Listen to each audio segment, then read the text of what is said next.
Hindi! Hindi! Hindi! Nagsisinungaling sila! Hindi! Hindi! Hindi patay ang baby ko! Buhay ang baby ko! Buhay ang baby natin, Marco! Annette, pakinggan mo ako. Alam kong masakit ito pero wala na si Baby Via. Wala na talaga siya. Sinungaling! Hindi totoo yan! Asa si Via? Akin na! Akin ang anak ko! Gutom na ang anak ko! Kailangan ko na siya ipadede, baka magutom ang baby ko!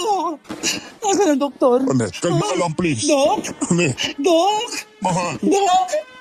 Ang baby ko! Akin na! tumingin ka sa mata ko. Tignan mo ako. Marco, ng baby natin. Alam ko. Naiintindihan kita pero Annette, mahal, wala na. Wala na si Via. Wala na ang baby natin.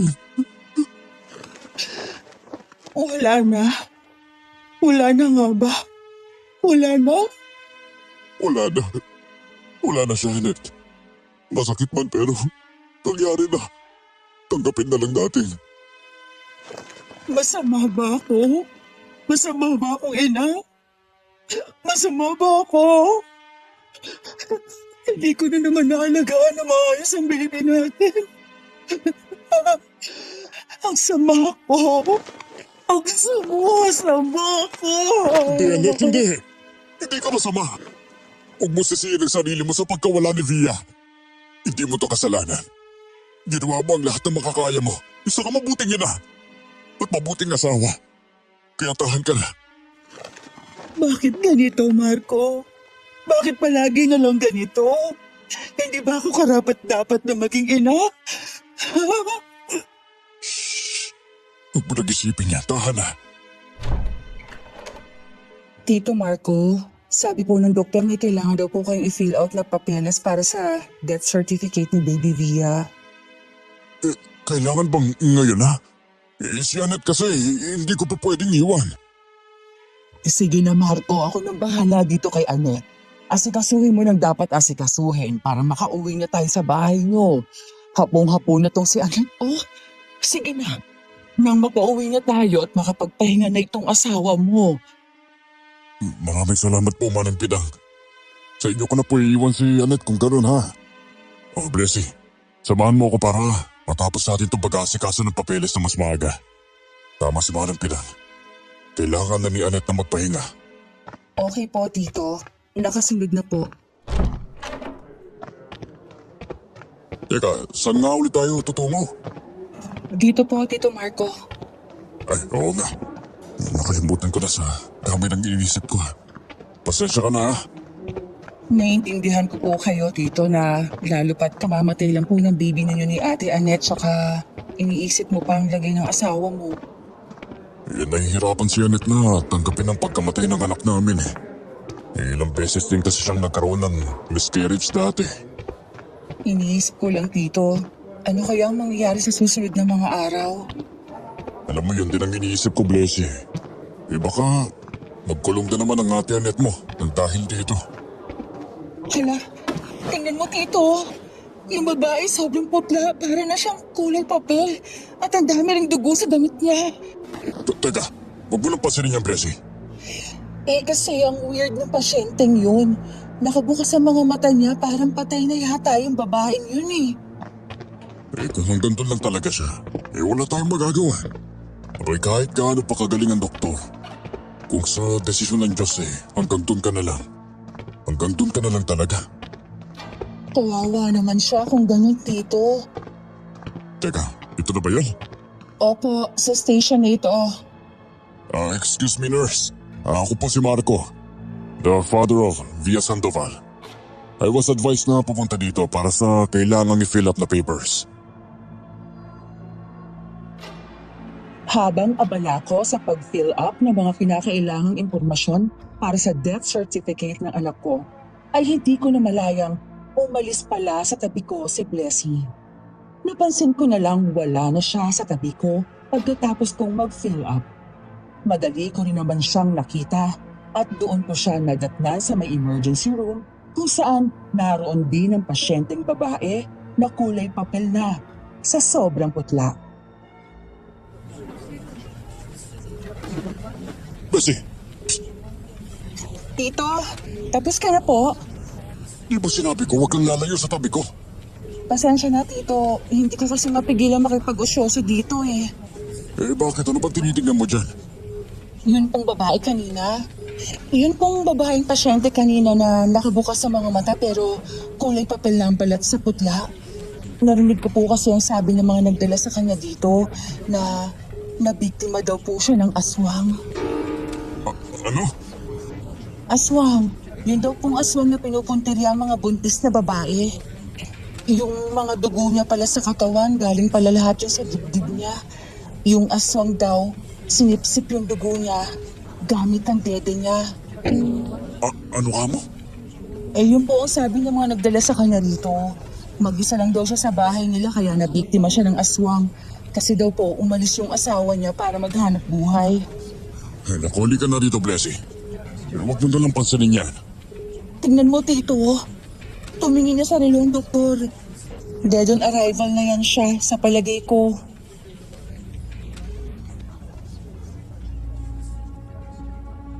Nakita ko mula sa transparent na salamin sa pintuan ng emergency room ang pag-iiling-iling ng doktor at kasunod nito'y tumingin ito sa relo. Nasundan pa ito ng malakas na sigaw ng isang lalaki na palagay ko'y asawa ng babaeng namatay dahil di umano'y nabiktima ng aswang. Nilisan na lang namin ni Blessy ang lugar at bumalik sa silid kung saan naghihintay ang asawa ko.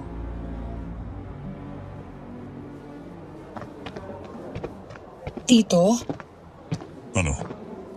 totoo po ba ang mga aswang na sabi ng matatanda doon malapit sa emergency room? Ay, hindi totoo ang mga nilalang na yan. Eh, sabi-sabi lang yan para panakot lang nila. Eh di ba yung babae namatay yun dahil daw sa aswang? Naku, huwag kang magpapaniwala sa mga ganyan. At may papakiusap ako sa'yo, Blessy, ha? Ano po yun? Eh, huwag mo na sanang banggitin pa sa atin at mo yung mga bagay na yan. Tungkol sa mga aswang-aswang, baka matagdagan pa ang stress nun. Okay po, Tito. Masusunod po. O tara, bilisan pa natin. Ay, Manang Pedang, bakit nandito po kayo sa labas? Ay naku, Marco, yung asawa mo nagwawala. Nananakit na siya. Asa siya? Andoon sa loob, pinapakalma ng mga nurse. Bakit? Bakit po siya nagwawala? Eh gusto kasi niyang ibalik daw natin sa kanyang anak niya. Eh nung sinabi ko wala na ang anak niyo, naghalit kaya ayun. Babalik daw dito si Doc para turukan ng Thorazine ba yun? Ay parang ganun, para daw pampakalma kay Annette. Ano ba yan? Hindi ba ako pwedeng pumasok sa loob? Nako, bawal daw Marco. Kasi nagwawala talaga si Annette. Eh baka daw masaktan niya tayo. Hayaan daw muna natin si Annette na mga nurse ang magpakalma sa kanya. Tito, magiging okay lang kaya si Ate Annette sa mga susunod pa na araw? Ay, naku, hindi ko ano, Blessy. Basta, ipagdasal na lang natin na sana ganyan ang mangyari sa hinaharap. Sana ganun nga, Marco. Matapos na pakalmahin ng mga nurse ang asawa ko, ay agad din kaming umuwi noong araw na yon.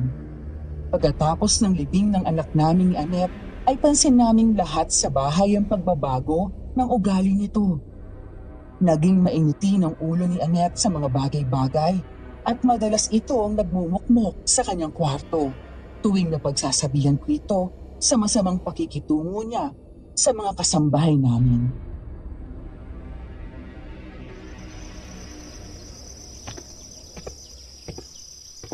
Manang Pedang, ikaw na po ang bahala kay Annette, ha?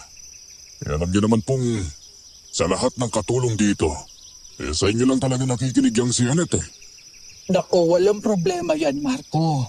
Iho, alam mo namang parang anak ko na kayo ni Annette sa sobrang tagal ko nang namasukan dito sa inyo.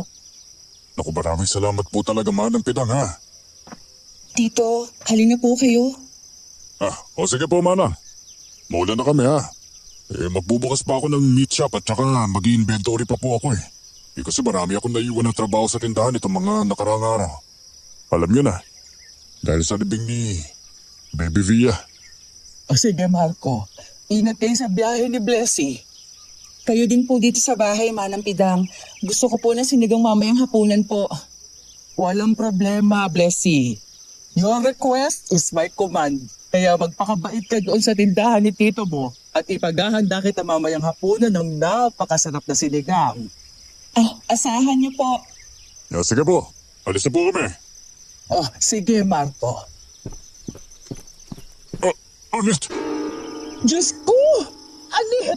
Bakit ang daming tugong sa kamay mo? Anet, nasugatan ka ba? Wala naman. Hindi naman ako nasugatan. Anet, anong... Bakit may tugo yung mga bibig mo? May sumigaw sa loob, Marco. Tingnan ko lang kung ano nangyayari sa loob. Sama po ako, Manang Pidang. Sige, sumunod ka sa akin, Blessy. Anet, mahal, ano nangyari sa'yo? Aalis ka? Oo, pupunta sana ako sa bayan kasi walang mag-aasikaso sa meat shop natin doon eh. Pupunta ka doon para sa meat shop o sa kabit mo? Ano ka ba, Anet? Wala akong kabit doon. Pupunta ako doon para sa negosyo natin. Talaga bang negosyo ang pupuntahan mo doon o ang babae mo? Wala akong alam sa sinasabi mo, Anet. Manluloko! Manluloko ka! Papatayin kitang babaero ka! Anet, ano ba? Huwag mo akong nakalit. Nasasaktan ako. Anet, tawa na. Ano ba? Sinungaling! Anet, tigilan mo ako. Itutulak talaga kita. Nasasaktan na ako. Isusunod kita sa hukay ni Baby Via! Anet, ano ba? Aray! Tinulak mo ako? Nagawa mo ako saktan, Marco? Tinulak mo ako? Anet, hindi ko sinasadya yun. Nasasaktan na kasi ako eh.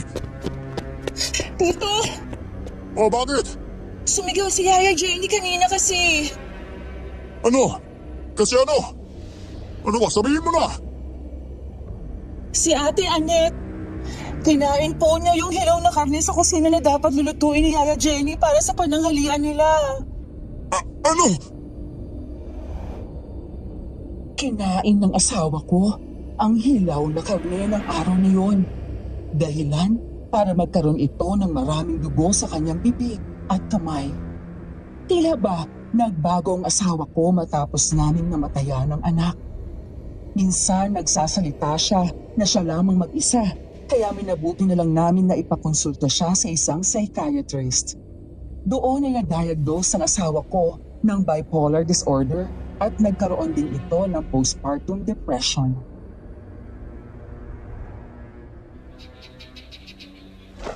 Kawawa naman po si Ate Annette, Tito.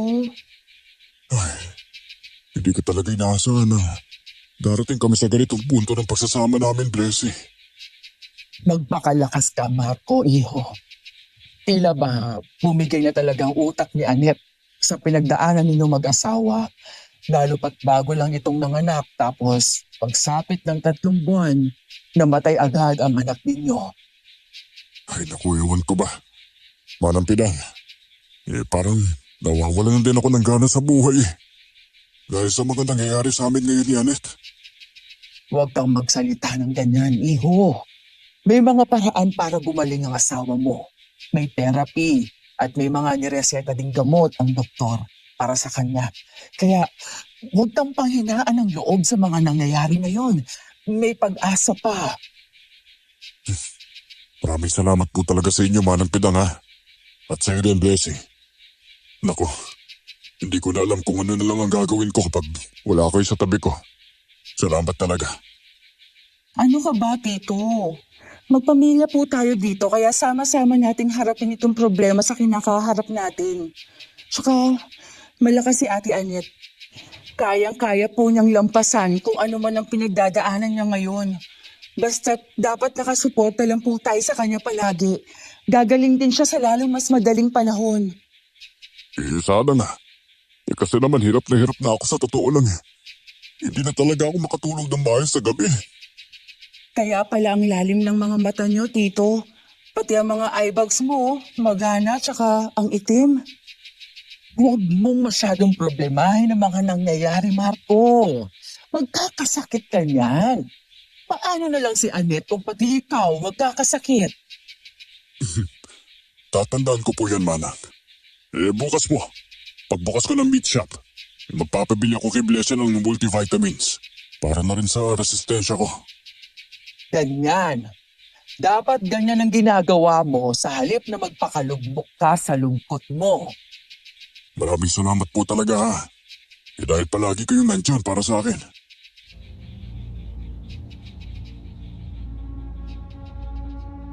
Kinaumagahan ay agad akong nagpabili ng vitamins kay Blessy kasabay ng pagbukas ko sa meat shop namin. Sa pagbalik ni Blessy ay may balita na ikinatindig ng balahibo ko dahil maliban sa may pagkapareho ito sa kaso ng asawa ko ay may nakita na rin kaming ganong pangyayari noon ni Blessy.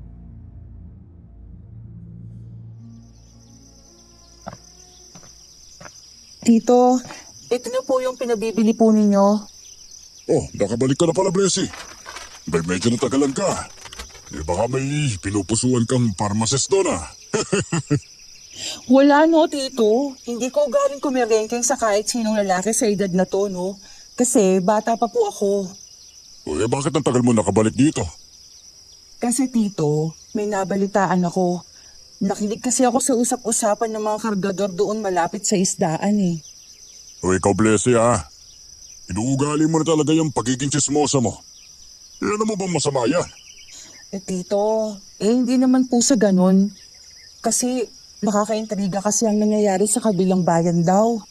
Bakit? Ano naman nagchismis na narinig mo, Abel? Naalala mo po yung babaeng pasyente na sobrang putla, Tito? Yung bang dineklar ng doktor na dead on arrival? Opo, Bakit? Ano ba meron doon sa kanya? naalala niyo po ba yung sabi na matatanda na yung dugo sa damit niya? Galing sa dibdib niya? Bakit? May nangyari na naman daw pong ganon sa kabilang bayan. At ano naman ang sinabi nila patungkol sa issue na yan?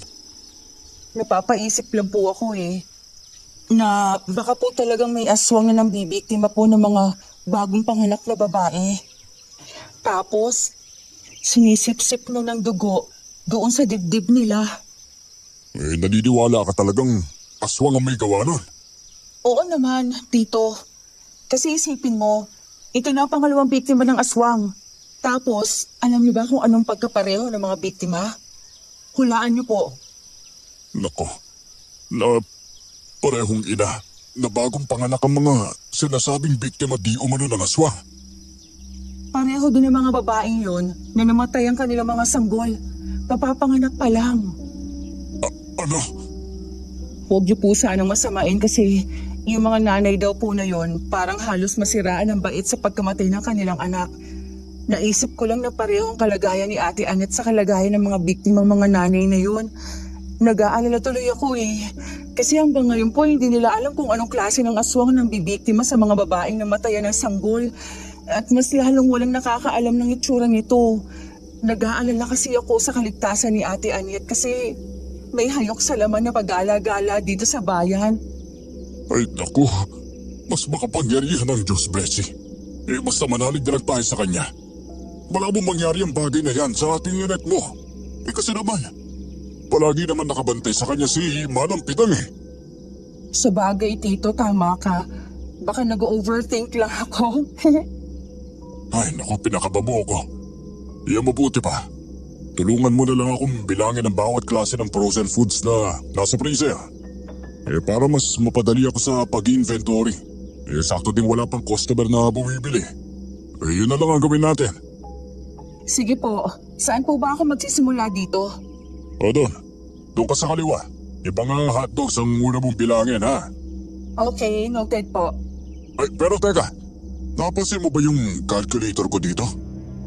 Hindi po. Sa pagkakalala ko po, wala pong calculator na nakalagay dyan simula na dumating tayo dito sa shop. Baka nakalibutan ko sa bahay. Di bali na. Itong calculator na lang ng cellphone ang gagamitin ko.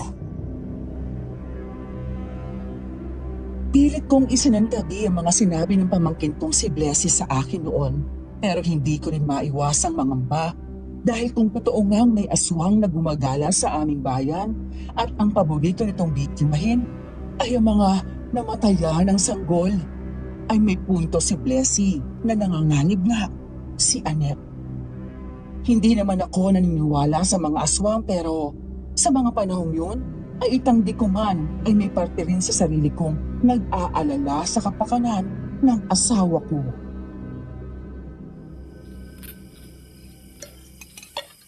Wow, Manang Tidang, ang sarap po talaga ng luto nyo. Amoy pa lang ng sinigang, parang marami ang kakainin ko ngayong hapunan. Hoy, Blessy, dahan-dahan sa pagkain. Baka mamaya mabulunan ka dyan. Dito naman. Ikaw parang hindi bagay sa'yo yung nakaguso pag nagtatampo ka. Para kang ingat dyan. Tito, wag mo nga akong kulitin. Ay, ano nga po palang pinagkaabalahan ni Annette ngayong araw? Ate Annette, buti naman po bumaba ka na rito. Kain ka na po. Palisin mo siya rito. Uy, bakit naman mahal? Ate Annette, bakit mo po ako tinuturo? Ikaw, ayoko sa'yo. Umalis ka dito sa bahay. Ha? Uy, Annette, ano ba pinagsasabi mo? Pamangkin ko yung inaaway mo Wala naman siyang ginagawang masama sa'yo Inaagaw ka niya sa akin. Naku, Annette, iha, hindi yan totoo. Hindi magagawa ni Blessy ang sinasabi mo. Ay pamangkin niya ni Marco. Kahit kailan, hindi yan magiging babae ng asawa mo. Tsaka, mahal na mahal ka ng asawa mo, Annette. Talaga ba? Mahal mo ko, Marco? Oo naman, mahal na mahal kita. Papakasalan mo ba ako? Anong kasal? Kinasal na tayo, Annette, matagal na. Kahit na, pakasalan mo ko ulit. Kung ganun, sige. Gagawin ko yan. Kaya kumain na tayo, okay? Bati na din ko yun ni Blessy. Okay. Bati na tayo ha, Blessy. Kain na tayo. Pabigla-bigla na lang talagang nagbabago ang mood ng asawa ko dahil na rin sa kondisyon niya na kung tawagin ay bipolar disorder at postpartum depression. Sobrang lala nito mag-overthink at minsan naman wala na sa lugar kung magselos. Maaari kong sabihin minsan talaga praning ng asawa ko pero kahit ganun pa man ay mahal ko ang asawa ko. Pagkatapos namin kumain ng hapunan ay natulog agad kami. Ngunit sa kalagitnaan ng gabi ay nagising na lang akong wala sa aking tabi si Annette.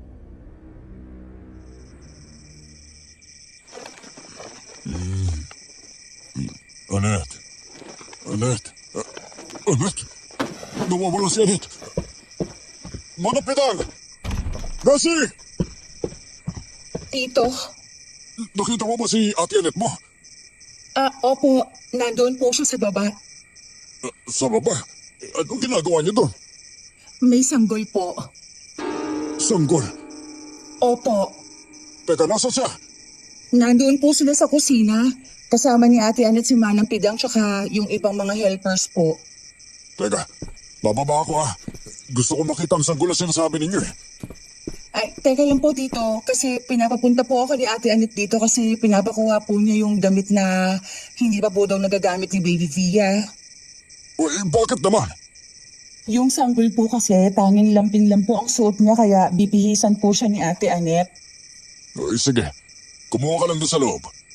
Papasok na ako sa nursery room niyo po, Tito, ha? Sige, pasok ka lang dyan. Mauna na akong bumaba sa kusina Sumunod ka na lang. Sige po, Tito. Masusunod po. Pumunta ako sa kusina at nakita kong nakangiting mukha ni Annette na matagal ko nang hindi nasilayan. Kalong-kalong nito ang sanggol na mahimbing na natutulog. Napakunot naman ang noo ko sa nasilayan dahil hindi ko alam kung bakit nagkaroong bigla ng sanggol dito sa bahay. Wala naman kaming kamag-anak na nagbubuntis at mas lalong lahat ng kasambahay namin ay mga wala pa namang asawa.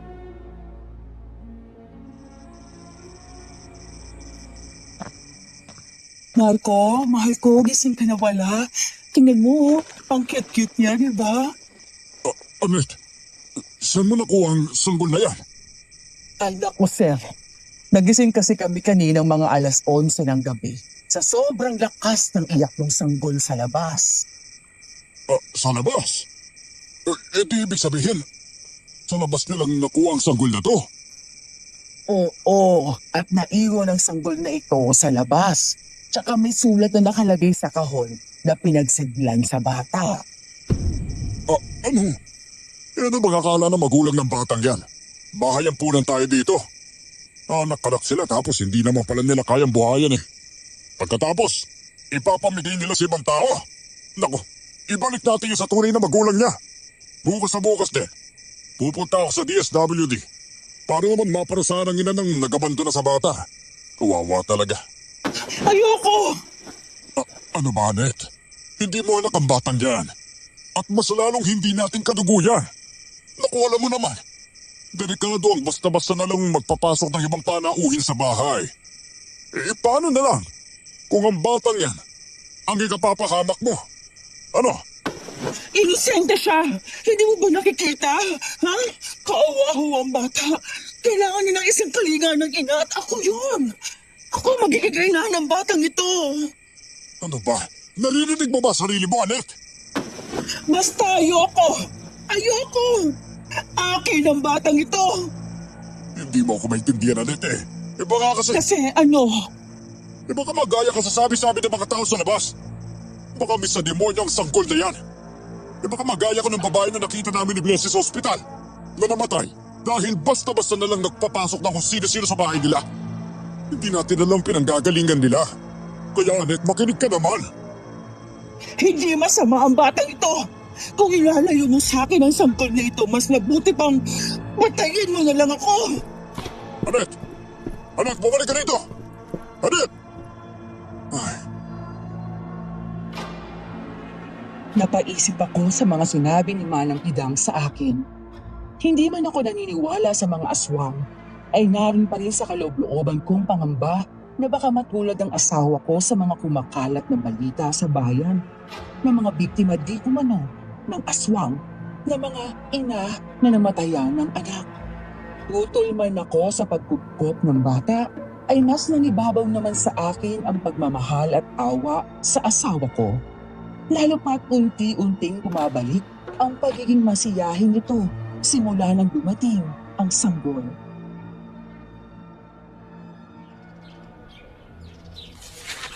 Para saan po ito? ipapasyal ko to sa meat shop natin. Hiring security guard? Naghahanap ka po ng security guard, Tito?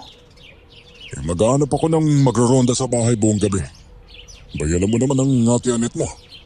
Ayaw naman niya paawat sa pagampon sa sanggol na yon. Huwag niyo po sabihin naniniwala po kayo sa mga naririnig nating balita dito sa bayan patungkol sa mga pinapatay na mga bagong ina, Tito. Hindi naman sa ganon.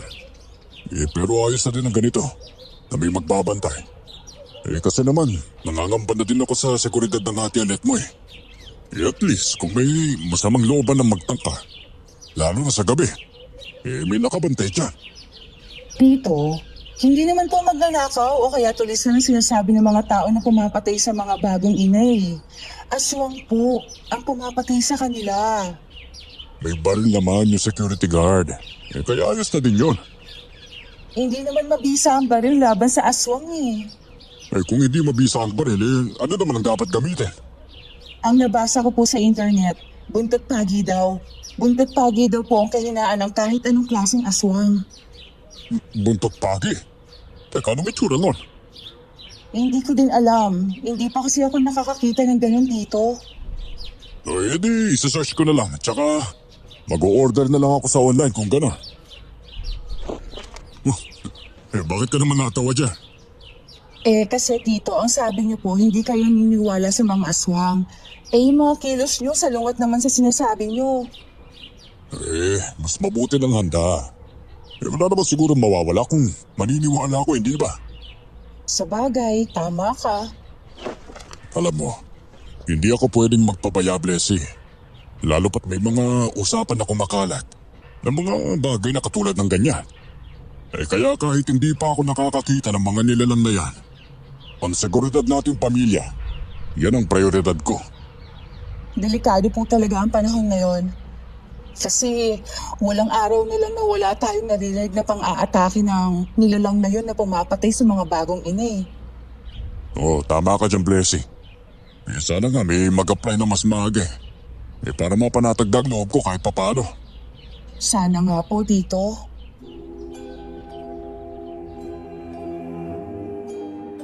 Tila naman dininig ng Diyos ang aking panalangin. Ilang araw pa lang ay may nag-apply agad na security guard. Pinapunta ko ito sa bahay at pinatuloy sa lumang guardhouse namin. Sumang-ayon naman ito sa kondisyon kong mag-ronda ito tuwing gabi.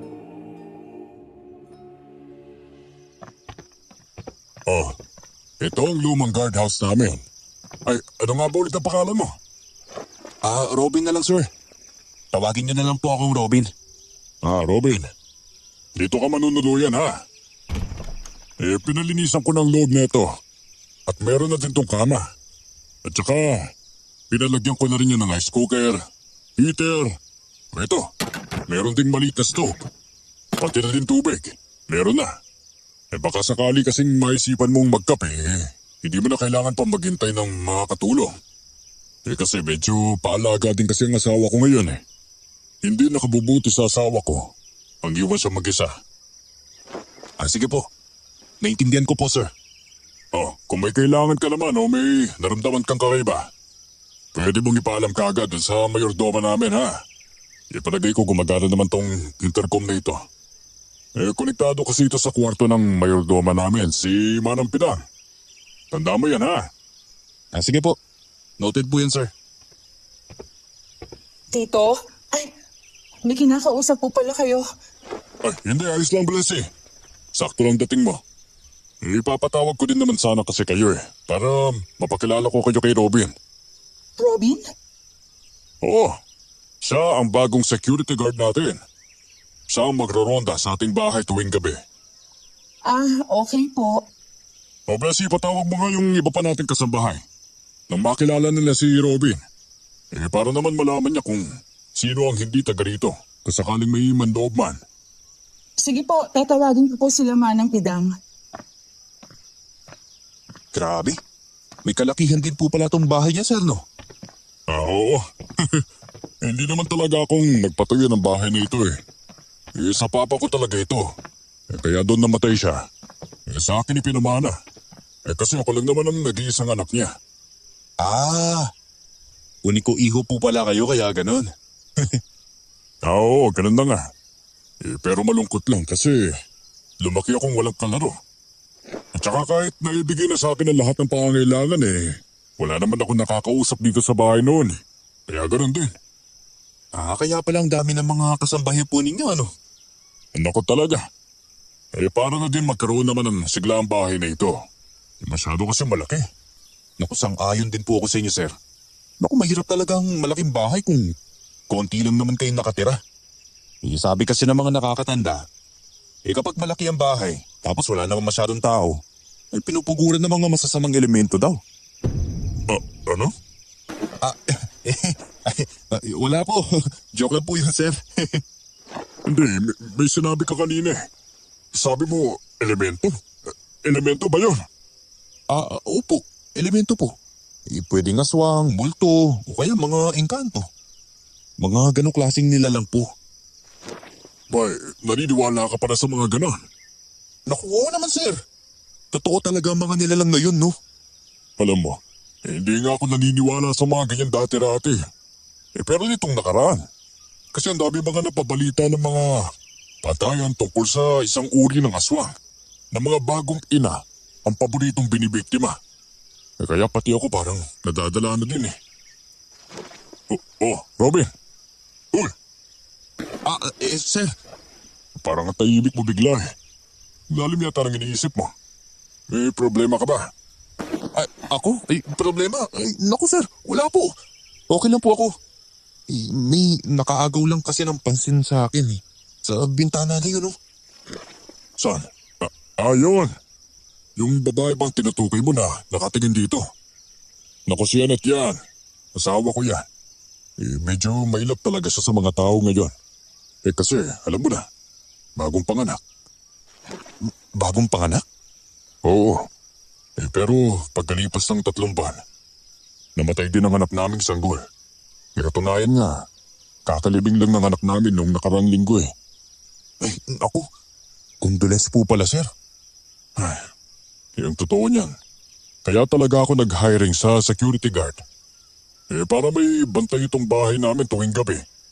Kasi sa mga kumakalat na balita patungkol sa mga namamatayan na bagong panganak, nangangamba ako sa pwede mangyari sa asawa ko eh. Ayaw kong pati siya mapiktima. Pero kung takot ka naman sa mga aswang-aswang na yan o kahit ano pa mang nilalang at maisipan mong umalis at mag-resign, magsabi ka lang ha. Ay, naku, wala pong problema sa akin yan, sir. Kung magkakamaling susugod dito ang aswang, ako mismo ang uubos sa lahi nila kung nagkataon. Para na mga lalim ng galit mo sa mga aswang ah. Naku, sa dami ng nabiktima ng mga aswang na yan, abay sino bang hindi magagalit? Di ba, sir? Totoo yan. Pero hindi ko alam kung paano makisimpatya sa mga asawang namatayan. Kasi hindi pa naman ako namatay ng asawa eh. At hindi pa rin ako nakakita ng aswang.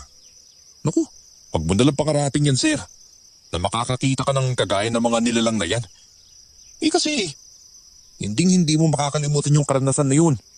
At mas lalong dadalawin ka ng trauma na para bang bangumot sa habang buhay mo. Ganun katindi. Grabe naman.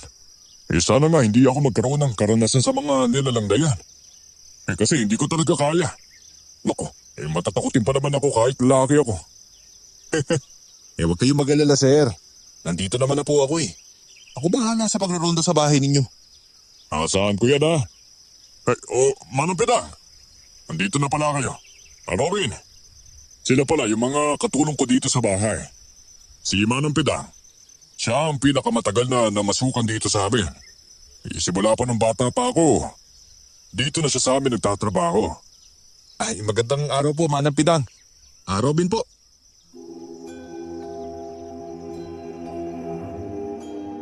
Matapos kong maipakilala lahat ng mga kasamahan namin sa bahay, ay agad kong pinasyal si Robin sa kabuuan ng bahay at bakuran namin. Para namang pinaglalaroan ako ng tadhana dahil kasasabi ko lang kay Robin na sana ay hindi ako magkaroon ng enkwentro, ay kinagabihan, agad akong nagkaroon ng karanasan sa aswang na akala ko'y ikamamatay ko na. Buti na lang at mabilis na rumesponde si Manang Pidang at Robin.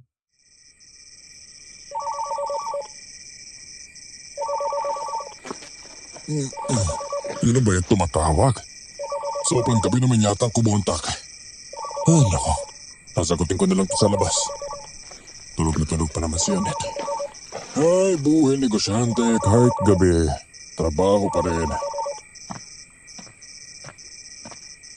Tito, Blessy, gising ka na pala. may ginagawa pa kasi akong assignment eh. Medyo nahirapan kasi ako sa math kaya natagalan po ako sa pagtapos nito.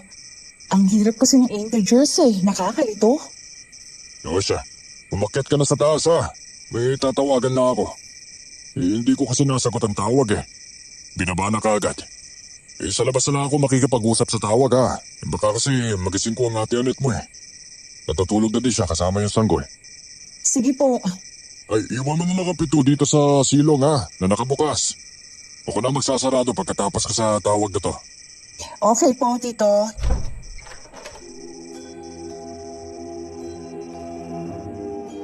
Tanaw ko mula sa bahay ang hindi kalayuang guardhouse malapit sa gate namin.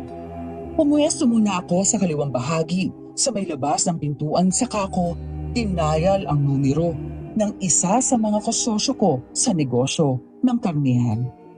Bago pa man sagutin ng kabilang linya ang tawag, ay laking gulat ko na lang nang may kung anong bumagsak sa aking harapan. Ano? Ano to? Pusa? Teka, pusa ni Annette to. Ay, Diyos ko, wakwakan siya niyan. Ano yun? Aswang! Tulog! Manang pitang! Blessy! Robin! Aray! Aray! Ang sakit ng paa ko! Teka, ang salamin ko! Ang salamin ko nasaan na? Tulog! Nasaan na ba ang salamin ko? Kung kailan namang nagmamadali, ay doon pa talaga ako minalas at nadapa. Nahulog ko pa ang aking salamin. Dahilan para mas matagalan ako sa pagtayo. Dahil may problema na rin ang mga mata ko, kaya hindi na ako masyadong nakakakita dahil sobrang labo na ng mga mata ko. Buti na lang at lumabas agad si Manang Bidang na agad din namang nasundan ni Blessy at Robin.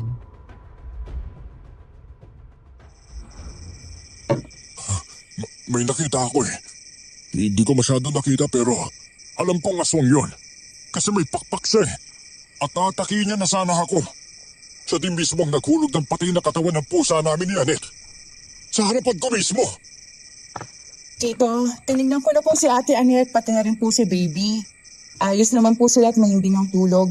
Sinisigurado ko din pong nakalak na ang lahat ng bintana sa kwarto nila. Naroon din si Robin sa labas. Bumalik sa pagronda at nagpresinta siyang siya na raw ang maglilibing sa pusang namatay. Kung talagang aswang pong umatake sa iyo, Tito, hindi kaya ibig sabihin lang si Ate Annette ang target niya? Hindi kaya parehong aswang yon na umaatake sa mga bagong panganak na mga nanay? Diyos ko naman. Huwag naman sana. Tito, nakakatakot. Basta, manalig tayo sa Diyos Blessy ha. Clear po lahat ng paligid, sir. Teka, sigurado ka bang wala talaga yung aswang na yun? Opo, sigurado po ako, sir. Teka, sigurado po ba kayong sa bubong po nang galing yung pusa na patay po? Oo, sigurado ako. Eh kasi nung tumingala ako, doon ko nakita sa bubong yung isang babae na may pakpak. Hindi ko nga lang nakita na maayos ang mukha niya eh. Dahil sinunggaban niya ako kaagad. Oo nga po, baka kasi kung malagay ka na naman sa sitwasyon na kagaya nito, hindi mo na may pagtatanggol ang sarili mo dahil malabo ang paningin nyo. Eh kaya pa naman ng salamin ko eh, sadyang kanina lang talaga yung nataranta ako. Eh kaya yun, nahulog ko ang salamin ko pagkatapa ko. O siya, sir, babalik na po ako sa guardhouse po. Eh pakibuksan na lang lahat ng ilaw sa bakuran, Robin ha. Masasunod po, sir. Ay, medyo may kamahalan ng babayaran natin sa kuryente simula ngayon. Dahil palagi ko nang bubuksan ng lahat ng ilaw tuwing gabi. Eh, paano na po yan? Naku, ayos lang. Para naman sa seguridad natin. Abay wala akong pakialam kahit magkano pa ang ibabayad ko rito. At nang gabi rin yon ay mas lalong hindi ako nakakatulog ng maayos. Nagigising ako bawat oras ng pagtulog dahil sa pangambang baka salakayin kami ng kung anong nilalang sa aming pag-idlip. Wala namang pagbabagong nangyari sa pag-uugali ni Annette.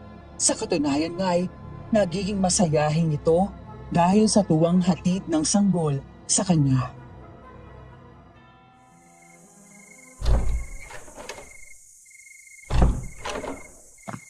Iho, buti naman at dumating ka na.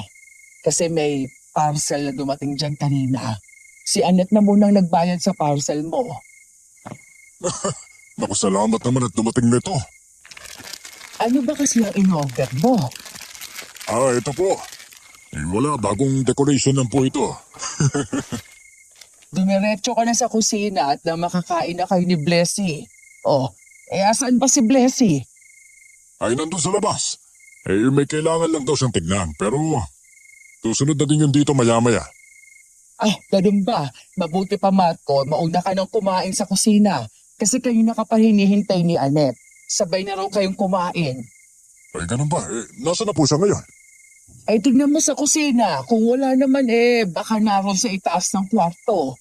Wala naman yung ibang pinupuntahan dito sa bahay. Sige na. Tawagin mo na't makakain na kayo. Ay, sige po, Manang. Nandito ka na pala, Marco. Oh, kain na tayo. Si Blessy, asan siya? Nandun sa labas. Susunod din yun na yun.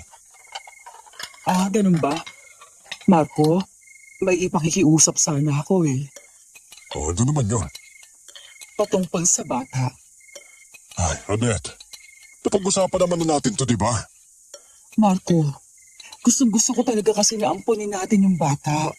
Alam kong tutol ka pa rin dahil nangangamba ka sa mga bali-balitang nabibiktima ng aswang. Pero Marco, iba sa Sixto. Sixto. Sixto ang napili kong pangalan para sa bata.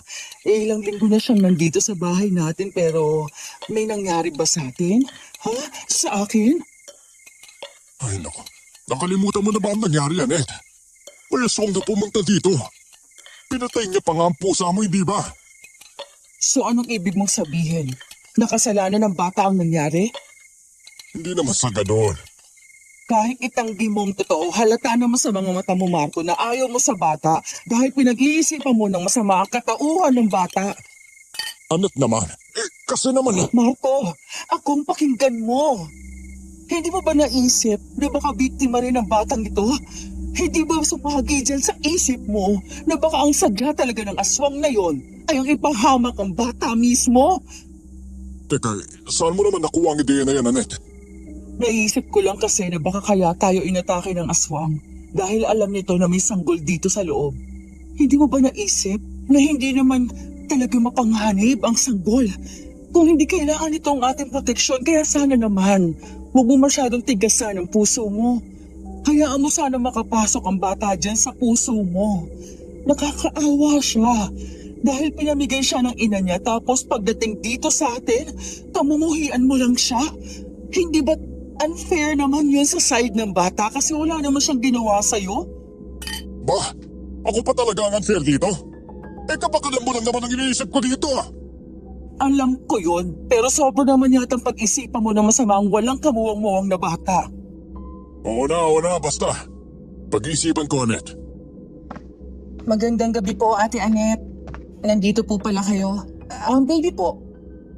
Pinabantayan ko muna kay Aling Jenny. Mabuti naman po kung ganon para makapagpahinga naman po kayo. Kain na tayo. Sige po. Tito, halina po kayo. Oo, sige lang. Mauna na kayo ng Ate Annette mo. May gagawin muna ako sa taas. Babalik din ako kaagad. Napaisip ako sa mga binitiwang salita ni Annette patungkol sa bata. Gumawa ito ng mga katanungan sa isip ko na baka biktima lang rin ng walang kamuwang-muwang na bata sa mga pang-aaswang na mga nangyayari dito sa bayan namin. Baka nga ang sadya talaga ng aswang na umatake sa amin ay ang sanggol at nagkataon lang na lumabas ako ng mga sandaling yun. Baka mali talaga ang hinala ko. Pero kahit ano pa man ay kailangan kong makumpirma ang hinala ko patungkol sa katauhan ng bata.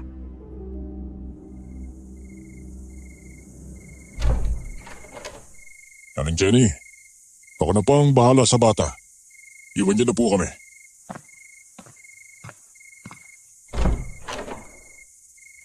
Bubuksan ko itong parcel ko at magkakaalaman na tayo, bata. Kung ano ka nga ba talaga. Kuntot pagi ang laman nito. Ipakita mo sa akin ang tunay mong anyo. Pagbukas ko ng parcel ay agad kong idinampi ang buntot pagi sa balat ng bata. Tagaktak ang pawis ko sa mga oras na yon habang naghihintay sa kung ano man ang magiging reaksyon ng sanggol sa idinampi kong buntot pagi sa balat niya. Ngunit walang nangyari. Tumawa lang ang batang ito na parabang nanggigigil, na parang nakikiliti siya sa pinaggagagawa ko. Nagtama ang mga mata namin ng sanggol habang ngumingiti ito at parabang may kung ano ang humaplos sa puso ko ng mga sandaling yun.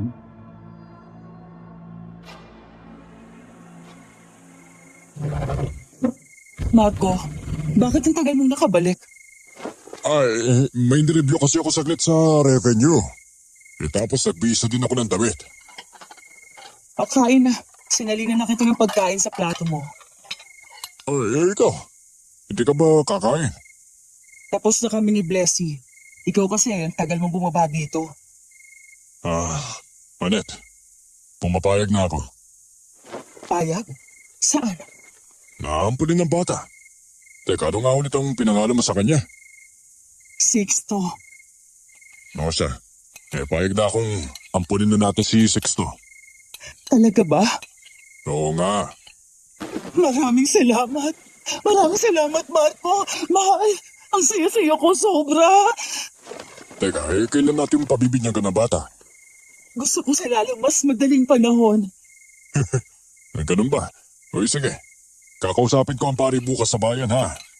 Para mapagplanuhan na natin ang mga dapat natin gawin. Sige. Maghihintay ako bukas kung anong magiging pasya ng pari patungkol sa pensya ng binyag ni Sixto. Oh, aray! Mahal, na paano ka? Teka, sumasakit ang mata ko eh. Nako, baka tumaas na naman ang grado ng mata mo. Baka nga. Kasi matagal-tagal na din akong di bumibisita sa doktor ko eh. Nako, mahal, dapat mapacheck up mo na yan bukas. O sige, pupuntahan ko ang doktor ko bukas ha. Magpapasuyo ko kay Robin bukas na ipagmaneho niya ako. Mabuti pa para mabigyan ka ng tamang gamot sa mata mo. Baka kailangan mo na magpagawa ng bago. Baka nga talaga. Napakaaliwalas tingnan ang mukha ng asawa ko habang ngingiti ito sa tuwa dahil sa pagsang-ayon ko sa kagustuhan nitong legal na kupupin ang bata. Gumawa pa talaga ito ng pangalan para sa bata. Kinabukasan ay kinuusap ko si Robin na ipagmaneho ako para sa check-up ko sa mata at didiretso na rin ako sa simbahan pagkatapos ng session para makipag-usap sa pari para sa binyag ni Sixto dahil madali lang namang asikasuhin para sa amin ang pagkuha ng live birth certificate sa bata dahil may kaibigan din ako sa munisipyo.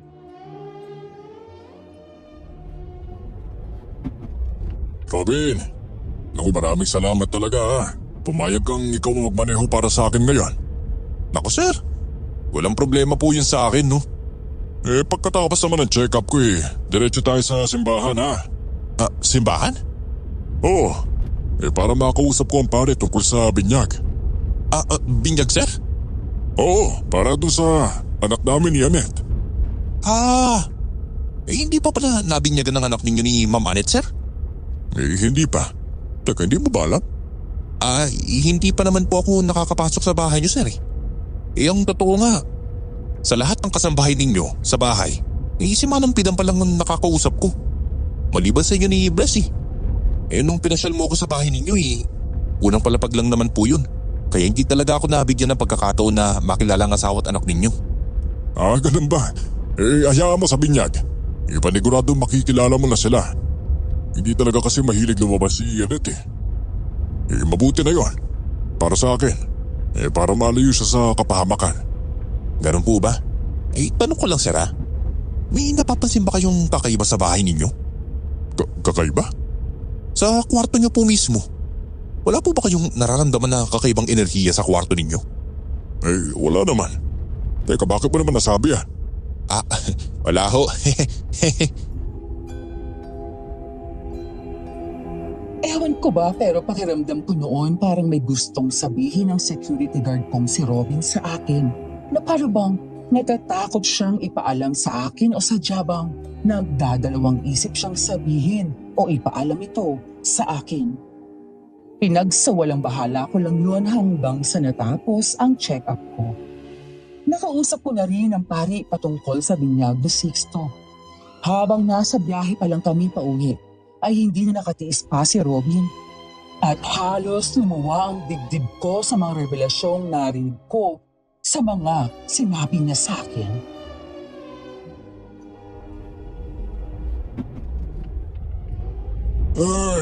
Natapos na din ako sa pakikipag-usap sa pare. Oo nga po. Teka, may iba pa po ba tayong pupuntahan sir? Wala na. Diretso na tayo sa pag-uwi. Sige po sir. Teka, patungkol pala sa tanong mo kanina, Robin.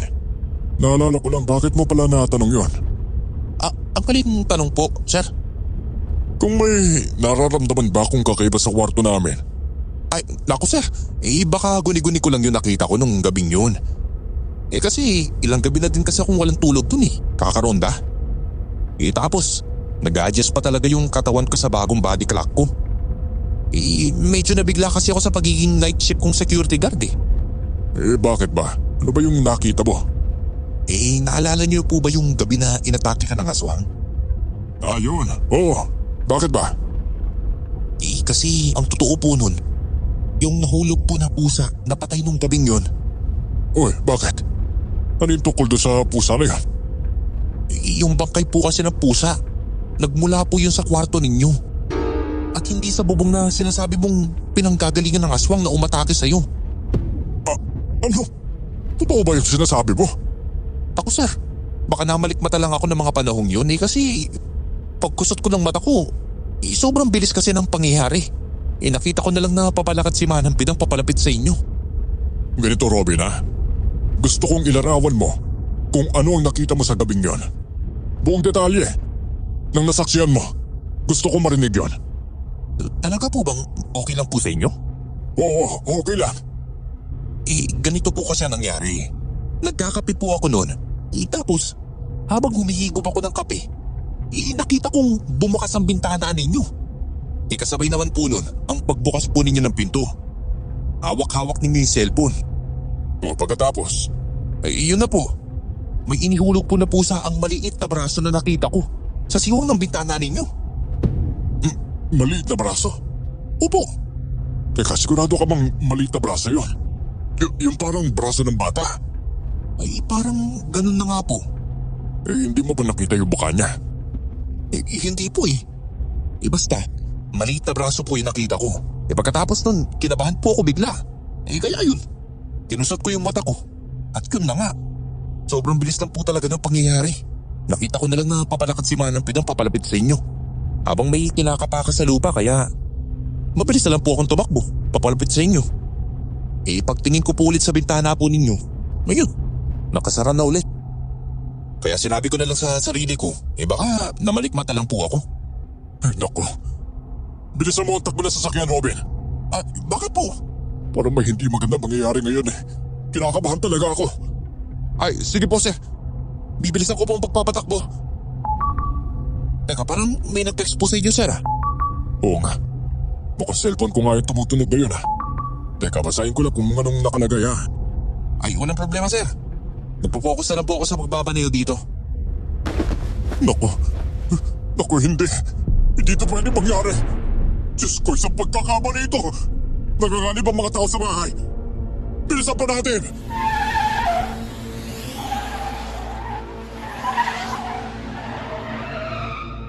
Tila nanginig ang buong katawan ko nang mabasa ang text message na natanggap ko galing sa seller na pinag-orderan ko ng buntot pagi. Nagkamali pala sila ng na-ship na order sa akin. Sa halip na buntot pagi, ay pinatuyong buntot pala ito ng kalabaw na pangdisenyo sa mga animal parts collection ng ibang customer. Hindi ko rin napansin ang pinagkaiba nito sa buntot pagi dahil pareho itong may kaitiman ng kulay at pareho ring may katangiang sa buntot pagi na parang latigo. Sir, parang namumutla po kayo. Robin, kailangan na natin makauwi ng bahay. Dahil po ba sa sinabi ko sir? Huwag niyo po sanang i-overthink yun. Baka naman kasi namalikmata lang po ako. Hindi. May katuturan ng sinabi mo, Robin. Hindi tawag sanggol na ilaalagaan ang asawa ko. Hindi sanggol ang napulot nila sa labas ng bahay ko. Ibig sabihin, hindi niyo po anak ang batang inaalagaan ng asawa ninyo? Hindi. Kasi napulot lang nila yan sa labas ng gate. Nakasilid sa kahon ng bata na may sulat. Ay naku po. Kung gano'n po sir, dahil lang kayo ng aswang. Isang tiyanak ang pinatuloy ninyo sa pamamahay ninyo sir.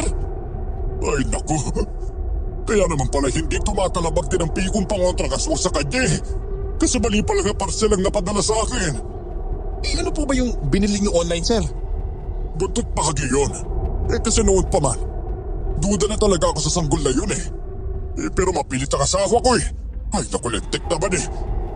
Sana naman hindi sila ginalaw ng tiyanak na yun. Bakit po? Madalas po bang naiiwan mag-isa si Ma'am Annette? Hindi naman palaging nakabantay sa kanya si Manang Pidang eh. Naku, kung ganun po, Mahirap na mabiktima si Ma'am Anet ang tiyanak na yun. Kung sakali kasi, ang aswang na gaya nila, saka lang sila atake. Kung mag-isa ang biktima nila. Nang makarating kami sa lugar ay napakatahimik ng bahay. Pag-aalas 6 na rin ng gabi ngunit hindi pa rin binuksan ang ilaw, kaya ako na mismo ang nagpailaw nito. Parang natulos ako sa kinatatayuan ko nang makita ang mga nagkalat na gamit, pero mas nakatawag pansin sa akin si Blessy na duguan na nagtatago sa ilalim ng mesa. Agad ko itong nilapitan habang si Robin ay kinuha ang kanyang armas sa lumang guardhouse. Nanginginig sa takot si Blessy nang tanungin ko siya kung ano ang nangyari sa kanya. Bessie! Bessie! Anong nangyari sa'yo? Bakit nasa ilalim ka ng mesa? Tito, sasaktan po ako ni Ate Anet. Papatayin niyo po ako. Ano? Bakit ba? Nag-away na naman pa kayo? Anong ginawa niya sa'yo? Ayoko na po dito, Tito. Alis na tayo rito. Sabihin mo sa akin kung nasan si Ate Anet mo. Si Ate Anet po. Oo, nasan siya? Kakausapin ko siya. Teka, nasan na ba si Manang Pidang? Bakit hindi niya pinapailawan itong bahay? Bakit wala siyang ginagawa? Si Aling Jenny. Patay na po siya. Ano? Nandun po sa kusina. Teka, sabihin mo sa akin ang totoo. May ginawa ba sa'yo? O sa Ate Anet mo sanggol na yon? Wala pong ginawa ang sanggol sa amin, Tito. Si Ate Anet po. Siya pong may ginawa sa amin. Teka, si Manang Pidang. Nasaan na siya? Ayun po, Tito. Ang kalilingan, Tito. Nakatingin siya dito. Naguguluhan man ako sa ibig sabihin ni Blessy, ay agad kong nilingon ang isang sulok na tinuro niya kahit nanginginig ang mga kamay nito sa takot. Laking gulat ko nang makita ko ang hindi ko masikmurang tanawin. Kitang-kita ng dalawang mga mata ko kung paano paglantakan ni Anet at Manang Pidang ang bangkay ng isa naming kasambahay na si Aling Jenny. Anet! Manang Pidang! Ano to? Bakit yung ginagawa to? Marco, iho, nakauwi ka na pala. Hindi ko man lang napansin ang pagpasok mo. Masyado kasi akong abala sa ginagawa ko. Ano klaseng nilalang ka? Hindi ito totoo. Hindi ko ang tunay na Manang Pidang ko. Nasa siya? Ilabas mo siya! Masyado namang sira ang mga mata mo, Marco. At hindi mo na makita na maayos na ako. Ang Manang Pidang mo. Hindi to pwede. Akala ko... Anong akala mo? Oo nga pala. Masyado pala ako mabait. Nito mga nagdaang napakaraming taon. Kaya hindi mo napansin may tinatago din akong bangis. Anong ginawa mo kay... Anet! Ayop ka! Yung asawa mo ba? Wala na yan sa tamang pag-iisip.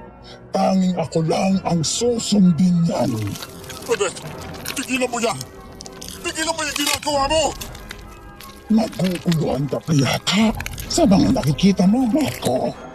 Hayaan mo magpaliwanag ako sa'yo pero una sa lahat, ipakikilala ko ang anak ko sa'yo. Sixto, bumaba ka rito, anak. Ano? Para sa kaalaman mo, Marco, ang batang to, o mas tamang sabihin, ang sanggol na inampon nyo ni Anet ay ang batang dapat na magiging kapatid mo. Paano? Paano ka lumaki ng ganyang kabilis? Nagulat ka ba, Kuya Marco? Hindi mo ako, kuya. Tama pala talaga ang hinala ko na may sa demonyo ka. Magpanggap ka palang sanggol. Ang tigas talaga ng mukha mo. Paano ba yan, Kuya Marco? Gustong gusto ako ng asawa mo. Nakakaawa naman siyang tignan na tuluyan na siyang nawala sa kanyang katinuan. Kumain ka na lang dyan, Anet. Dahil ang susunod mong lalantakin ay walang iba kundi ang pinakamamahal mong asawa na may malabong mata. Pupatayin ko kayong dalawa! Doon muna tayo sa exciting part. Ano nga ba ang rason kung bakit nandito tayo sa sitwasyon na ito ngayon? Ano mama? Hahayaan mo bang ako na ang magpapaliwanag sa kanya? Huwag na, anak. Ako na mismo magpapaliwanag kay Marco. Teka, mag-ina kayong dalawa. Oo, tama ka, Marco. Mag-ina kami ni Sisto. Kahit tagal ko rin nagtiis para may sakatuparan ng planong ito. Sa wakas, sa araw na rin ito'y makakamit ko ng pag-iiganti ko. Ano pag-iigante? Bakit ma? Ni minsan hindi naman kita inabuso man ng pitanga. Simulat sa pool, sa pamamasukan mo sa pamilya ko, hanggang sa nagkasawa ko. Wala akong maalala na araw na pinagsugitan kita. Kaya bakit ang laki na ng galing mo sa akin ngayon? Ang mga magulang mong dahilan kung bakit ako naging miserable. Ang nanay mong salot sa buhay ko at tatay mong paasa. Isang pagkakataon ng talagang lumayo ko sa bayan na ito ang naging hudyat ng katuparan ng lahat ng plano ko. Hinintay kong umalis ka sa bayan habang nasisiraan ng bahay at ng asawa mo para magkatotoo lang ang pagkakataon na ito. Ano ba talagang kasalanan namin sa'yo? Ako lang naman ang kabit ng tatay mo.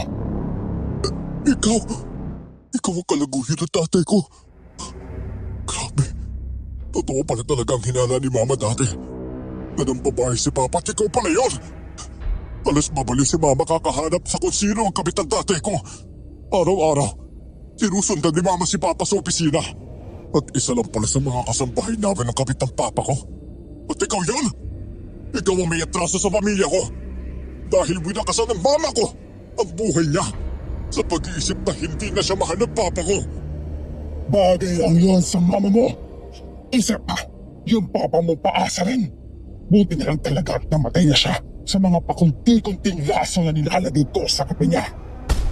Ikaw pala pumatay sa papa ko. Walang hiya ka. Pagmamayaran mo lahat ng ginawa mo sa pamilya ko. Paasa ang papa mo. Sabi niya isasama niya ako sa bahay niya para ipakilala. Yung pala, pinapanggap niya akong kasambahay niya.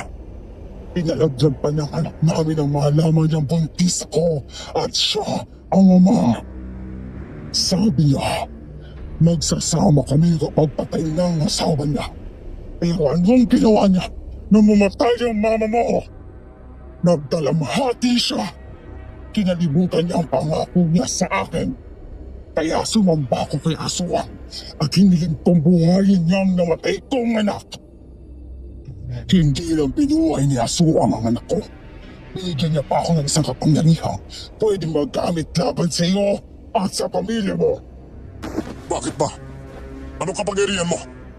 Ang mga aswang sa mga tao? Pinagmamalaki mo na walang silbing kakayahan na yan? Oo naman.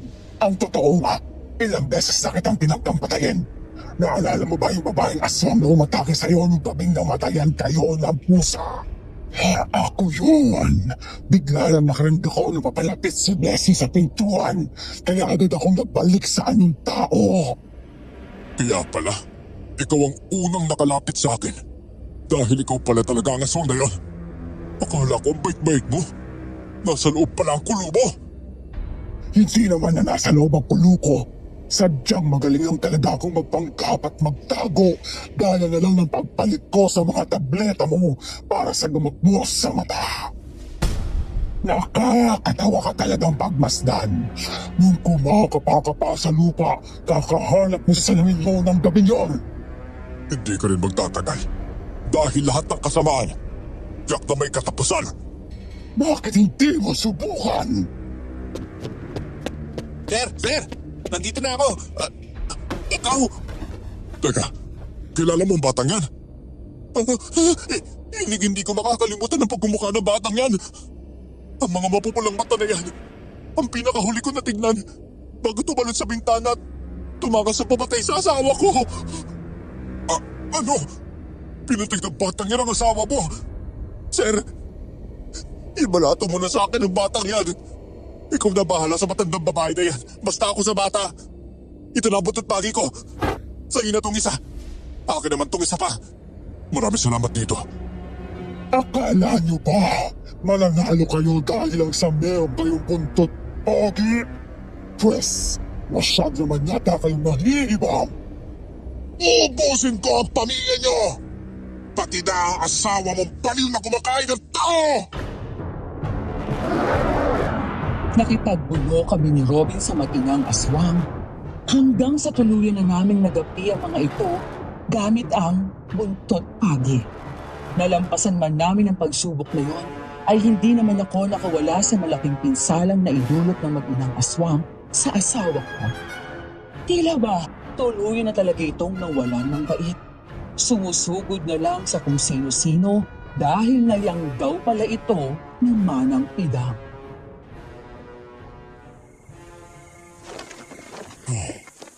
Eh di ikaw pala ang asawa ng babaeng yon. Eh kaya pala pamilyar sa akin ang mukha mo. Dahil ikaw pala ang lalaki na nakita ko sa parehong araw na namatay ang anak namin. Grabe. Akala ko, hindi ko na makikita pa ang nilalang na pumatay sa asawa ko. Dito lang pala sa inyo nagtatago ang demonyong yun. Marami-rami na din siya nabiktima dito. Kaya pala pag-alagala siya dito. Dahil nandito pala ang ina niya sa bayan na ito. Ay naku, hindi ko talaga akalain na dadating ako sa ganitong punto ng buhay ko. Ang pagtaksilan ako. Umuwi na lang ako mula sa pagtatrabaho na sobrang putla ng asawa ko. Na para bang kulay papel siya. Kakamatay lang ng anak namin kaya sabit siya sa tuwing nakakakita ng sanggol. Inalagahan niya ang sanggol na yun ng ilang araw. Hanggang sa araw na namatay ang asawa ko. Yun yung parehong araw na nakita ko ang tunay na anyo ng sanggol na yun. Huwag kang bawalan ng pag-asa, Marco. Nandiyan pa ang asawa mo. Buhay pa siya. Kaya pwede mo siyang ipagamot.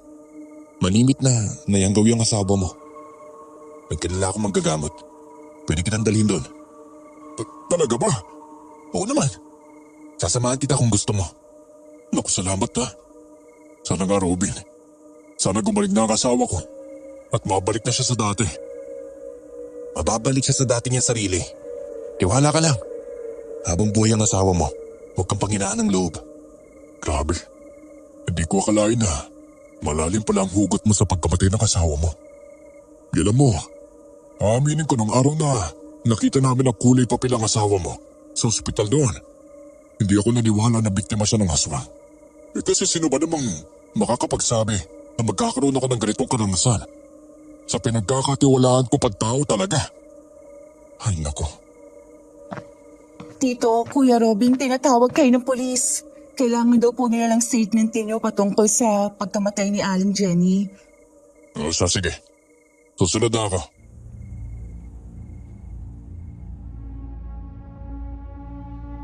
Wala namang ganap sa bahay namin ng araw na yon pero sobrang dami ng taong pumunta dahil kumalat na rin ang balita sa bayan na nagkaroon kami ng sagupaan ni Robin sa aswang na nambibiktima mismo sa mga bagong panganak na ina. May mga lalaki ring pumunta roon sa bahay na biktima rin daw umano ang asawa nila ng sinasabing tiyanak kung saan si Sixto ang tinutukoy nila.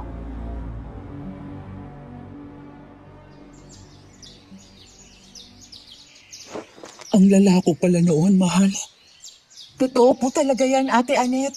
May mga araw nga na inaaway niyo ako kasi nagsisielos kayo sa akin.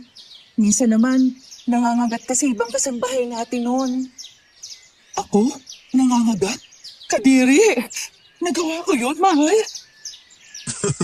Oo, Anet. Ibabanggitin ko bang kumain ka talaga ng lamang loob ng tao noon? Kriminal na ba ako?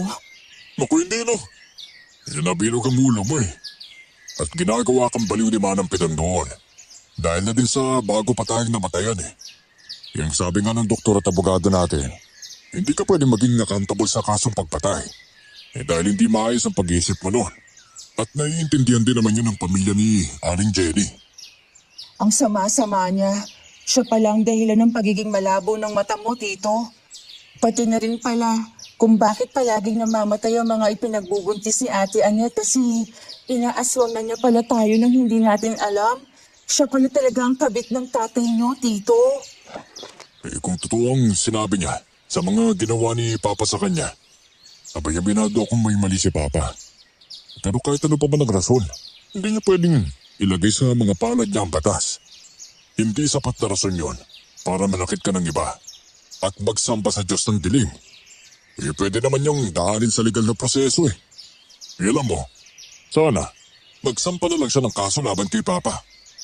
Para mas maayos. Ganun pamamaraan sana.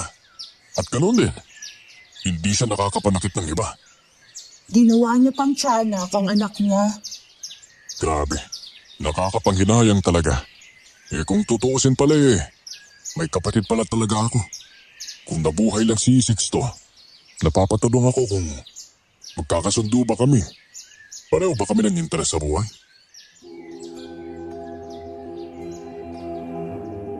Dahil sa tulong ni Robin ay napagamot ko ang aking asawa sa pagkakayang daw nito. Nakailang balik rin kami sa therapist bago tuluyang gumaling ang pag-iisip ni Annette. Pinili kong lisanin ang bayan na yon at lumipat kami ng bahay ni Annette bilang bagong panimula sa aming pamilya. Hanggang sa isang araw ay nakatanggap kami ng balita na mas lalong nagbigay saya sa pamilya namin. Marco, mahal, may sasabihin ako sa'yo. Oh, ano yan? Anong gusto mong una kong sabihin? Ang bad news o ang good news? Ay naku, ang hirap naman pumili ng balitang yan. Bilis na! Nag-iisip pa ako eh. Bilisan mo sa pag-iisip. Sige. Bad news na lang para pampalubag-lubang good news pagkatapos.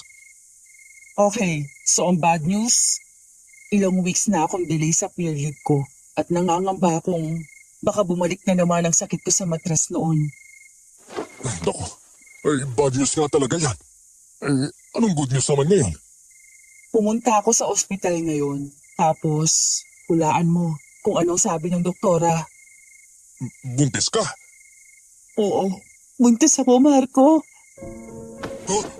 Talaga? Oo nga! Yes!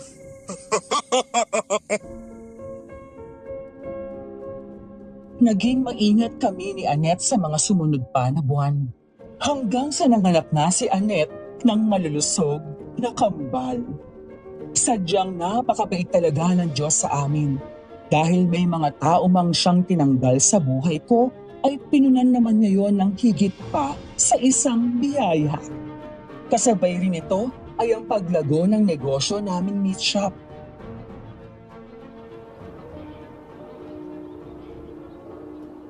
Marco, parang kahapon lang ipinanganak ko sila. Ngayon, nandito na tayo sa binyag nila. Ang bilis ng panahon, hindi ko na namalayan. Oo, mahal. Hindi ko rin nakalain na ganito kabilis ano. Parang kailan lang. Ang dami natin pinaghirapan. Pero tignan mo. Ang saya ko ngayon talaga. Dito na tayo sa binyagan. Sana magtagumpay sila sa buhay, Marco. Sana maging mabubuti silang anak paglaki. Magkasama tayo magtutulungan sa pagpapalaki sa kanila. Hindi natin sila pababayaan. Naku, walang duda, Annette. Hindi ko hayaan na mapabayaan sila. Lahat ng sakripisyo natin para sa kanila. Gusto kong makita silang lumaki na masaya, matalino, at may malasakit sa ibang tao.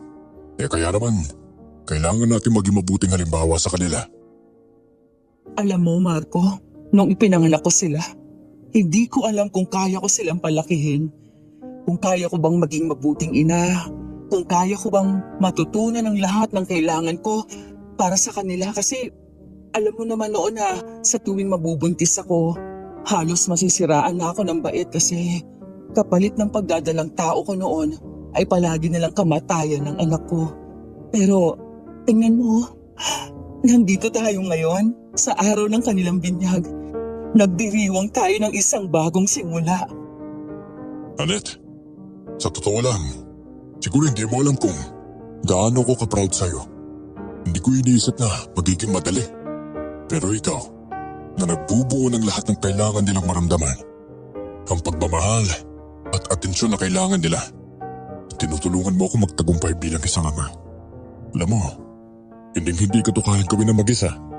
At masaya akong magkasama tayo. At tiyak akong hindi na mangyayaring karanasan natin noon. Dahil sa pagkakataong ito, tayo lang mismo na magpamilya. Wala nang Pidang o kaya Sixto na mapanlinlang. Hindi ko kayang gawin ito mag-isa, Marco. Alam mo, sa bawat hirap na mga gabing walang tulog, ang pag-aalaga sa kanila, nakikita ko na kaya ko. Dahil nandyan ka, laging nandyan. Yun ang nagpapalakas sa akin. Alam mo, Annette, di ko pa rin talaga lubos maisip kung parang naging ganito kadali para sa atin, ano? Dati, takot na takot ako. Hindi ko alam kung paano ko pamamahalaan ng lahat ng ito pero mula nang dumating sila, may parang natutunan ko na ang pagiging magulang, hindi lang tungkol sa pagsunod sa mga plano, kundi tungkol sa pag-adapt at pagtanggap sa bawat araw. Gusto ko rin sana maging perpekto para sa kanila, Marco. Pero natutunan ko nang hindi pala dapat. Hindi ko kailangan maging perpekto. Ang importante, magkaisa tayo at pareho nating mahal sila. Hindi nila kailangan ng perpektong magulang, kundi mga magulang na handang magbigay ng lahat ng pag-ibig. At sa bawat araw na lumilipas, natuto ako, Annette. Natuto kong magpatawad sa sarili ko. Natuto akong magbigay at maging mas mapagpasensya.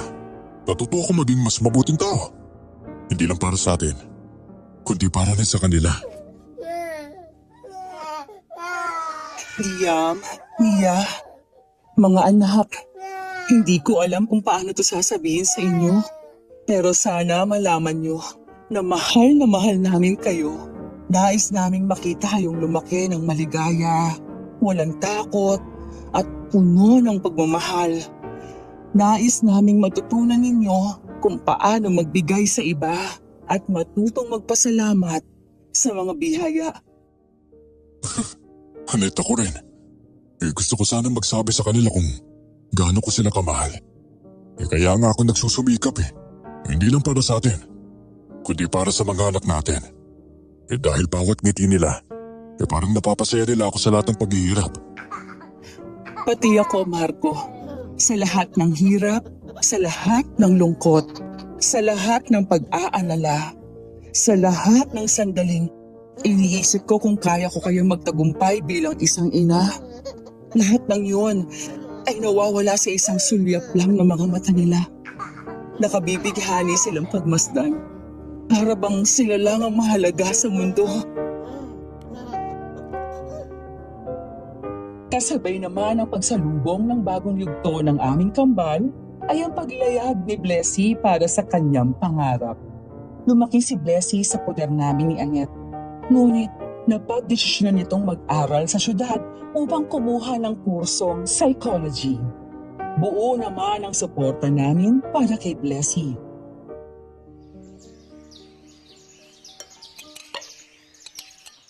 Tito Marco, Ate Annette, may gusto po sana akong sabihin. Ano yun, Blessy? Bakit parang ang bigat yata ng pakiramdam mo? Bakit parang may tinatago ka? Oo nga, Blessy.